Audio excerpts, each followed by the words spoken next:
Bonjour les amis, bienvenue sur la chaîne. Aujourd'hui, on va parler du film The Fabelmans, le dernier film de Steven Spielberg que j'ai pu voir. Alors moi, je l'ai vu là derrière sur mon écran, dans ma salle de cinéma, dans de très bonnes conditions, très bonne qualité d'image, son Dolby 5 points, etc. Donc j'ai pu me mettre en immersion dans le film dans ma salle. Le film est disponible en VOD aux États-Unis, donc vous pouvez d'ores et déjà via un VPN pouvoir aller le voir. Il sortira le 22 février dans les salles françaises au cinéma, mais il est déjà, aujourd'hui, j'ai vu qu'il y avait déjà une avant-première dans certains cinémas de quartier, donc vous pouvez peut-être déjà aller le voir au cinéma. Voilà, toujours est-il que moi je l'ai vu chez moi, tranquillement, posé, et je vais vous parler de ce que j'ai pensé de ce film. Donc film réalisé bien évidemment donc, par Steven Spielberg. Dans les rôles principaux, on a Gabriel Labelle, Paul Dano et Michelle Williams.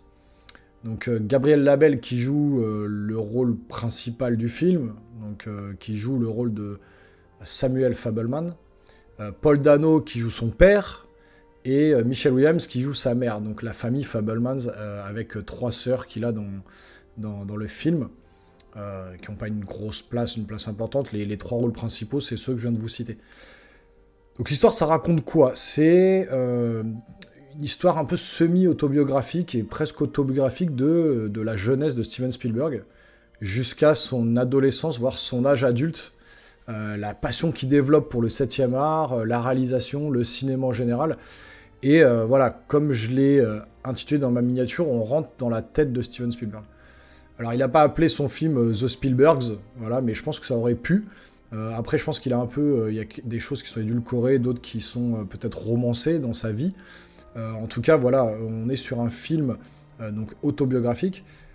Et puis, ça parle de quoi? Donc, ça parle de Samuel Fabelman, qui, à l'âge de 6 ans... Alors, je ne vais pas vous spoiler dans cette vidéo, ça sera sans spoil majeur. Après, bon, le pitch du film, il est classique, donc il n'y aura rien de surprenant, mais je vais pas vous dévoiler certaines intrigues du film, vous inquiétez pas, vous pouvez rester en toute tranquillité sur la vidéo. Donc c'est Samuel Fabelmans qui, à l'âge de 6 ans, va voir son premier film avec ses parents au cinéma, et c'est le début du cinéma des années 50-60, et donc il se prend d'amour pour le 7e art, il commence à prendre la caméra de son père, à filmer certaines scènes, à les mettre en scène, etc., et sa mère, durant tout le film, va l'encourager à en faire son métier, et lui, il va pas lâcher, parce que c'est vraiment une passion dévorante pour lui, le cinéma. Et on voit toute cette construction dans sa tête, en fait, de la préparation d'un film, comment il veut tourner ses scènes, comment il va les monter derrière, etc. Et c'est vraiment, pour un cinéphile averti, celui qui aime vraiment le cinéma, c'est vraiment passionnant de voir comment... tout ce cheminement qu'il a fait dans sa tête pour arriver au stade du réalisateur qu'il est aujourd'hui, quoi. Donc on voit bien dans le film que c'est vraiment un réel passionné de cinéma. Le gars ne lâche rien depuis son plus jeune âge, et c'est là qu'on voit voilà, les grands réalisateurs, que ce soit Spielberg, Cameron, etc. On voit vraiment que les mecs, depuis leur tendre enfance, ils sont passionnés de ça, qu'ils ont voilà, une réelle envie de concrétiser leurs rêves. Et c'est ce qui se passe dans ce film. Alors, matiné sous un fond de drame familial, donc je vous en dirai pas plus, parce que c'est un peu, voilà, le cœur du film tourne autour de la vie de Spielberg, donc de Samuel Fabelman.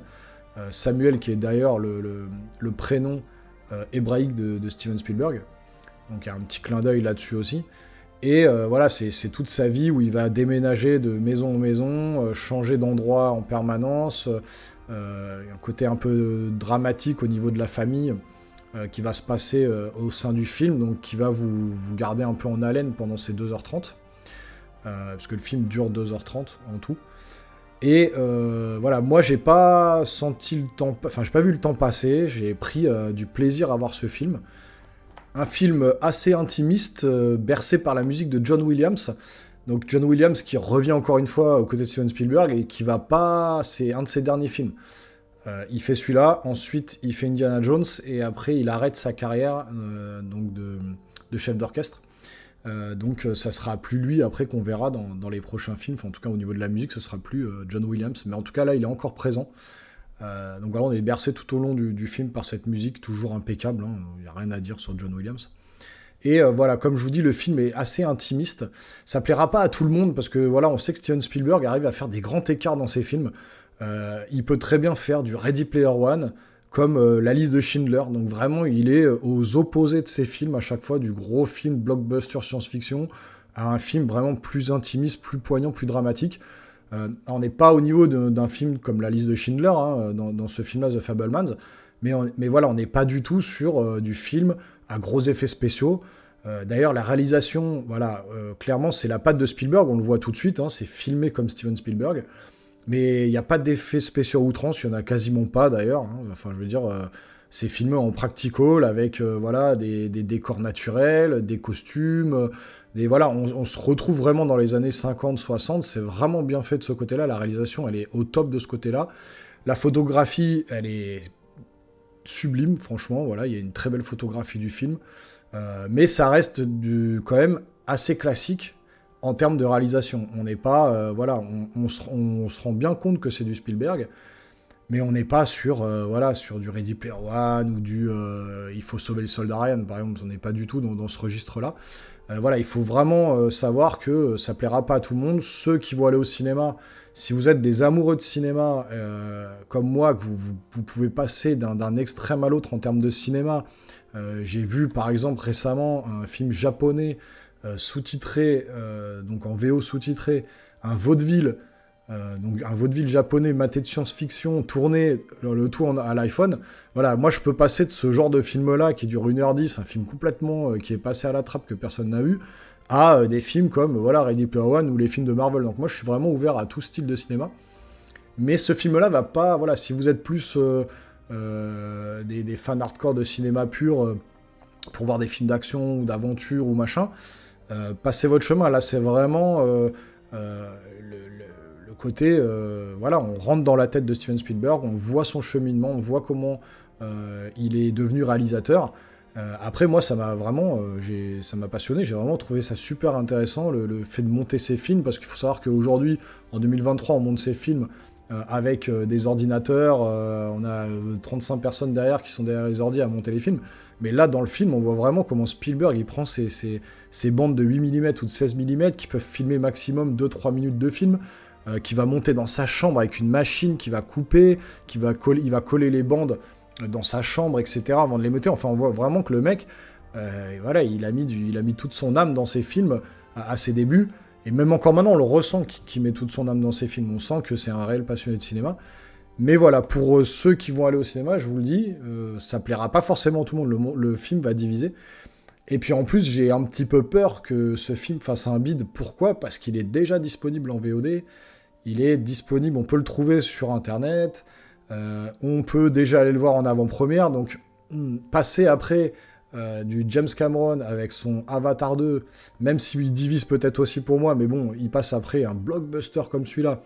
Il passe après Babylone, que j'ai pas vu, mais apparemment qu'il y a des excellentes critiques où tout le monde s'accorde à dire ouais, ça va être le film de l'année, donc il va passer après Babylone. Il va arriver le 22 février. Je sais pas si en fait le film va pas être boudé par les spectateurs et que les gens vont pas aller le voir parce que la moitié des gens l'auront déjà vu chez eux, quoi. Donc c'est un peu le piège de sortir ces films comme ça en décalé des États-Unis ou machin. Il est déjà sorti en VOD, je vous dis là-bas. Donc est-ce que ça va marcher en France ? J'ai un peu peur. Maintenant, si vous êtes un vrai fan de cinéma, allez-y les yeux fermés, ça va vous plaire, c'est vraiment hyper intéressant. C'est vraiment le cheminement de la vie de Spielberg. Avec cette petite touche à la fin du film, je vous dis rien, vous verrez, c'est vraiment le petit plus à la fin du film. Mais voilà, ça reste un film super poignant, très intimiste. Voilà, la réalisation impeccable sur le fil, mais ça déborde pas. C'est pas une réalisation avec des effets spéciaux dans tous les sens, etc. Et je vous dis, c'est de l'efficace, du classique et de l'efficace. Voilà, moi ça m'a plu. Je vous invite à aller le voir quand même au cinéma. Si vous êtes passionné de cinéma, allez au cinéma le voir le 22 février. Moi, je vous fais cette critique-là parce que j'ai l'occasion d'avoir une salle de cinéma et j'ai pu le voir dans de très bonnes conditions. Si j'avais dû le voir sur une petite télé ou autre, franchement, je l'aurais pas regardé. J'aurais attendu la sortie du film au cinéma pour aller le voir. Là, j'ai pu le voir dans de bonnes conditions, donc ça me permet de vous faire la critique un peu en avance par rapport aux autres et puis de vous faire une idée déjà du film, même si mon avis est totalement subjectif. ça vous donnera déjà un petit aperçu de ce que pourrait donner le film quand vous irez le voir au cinéma. Donc voilà, on arrive sur la fin de cette critique. J'espère qu'elle vous aura plu. C'est pas ultra détaillé, mais c'est vrai que ce genre de film, quand il y a pas de, quand c'est pas un film à suspense ou quand c'est pas un film à rebondissement ou un film de science-fiction ou autre qui pourrait donner, où on pourrait apporter des théories ou des éléments supplémentaires, c'est un peu plus complet. Là, cette critique-là, effectivement, elle est peut-être un peu simple et courte, mais voilà, on reste sur un film qui est voilà simple également. Donc on ne peut pas en faire une critique non plus hyper détaillée. Et en tout cas, voilà, j'espère quand même que cette critique vous aura plu. Pensez à vous abonner si c'est le cas, parce qu'il y a plein d'autres vidéos dans le catalogue.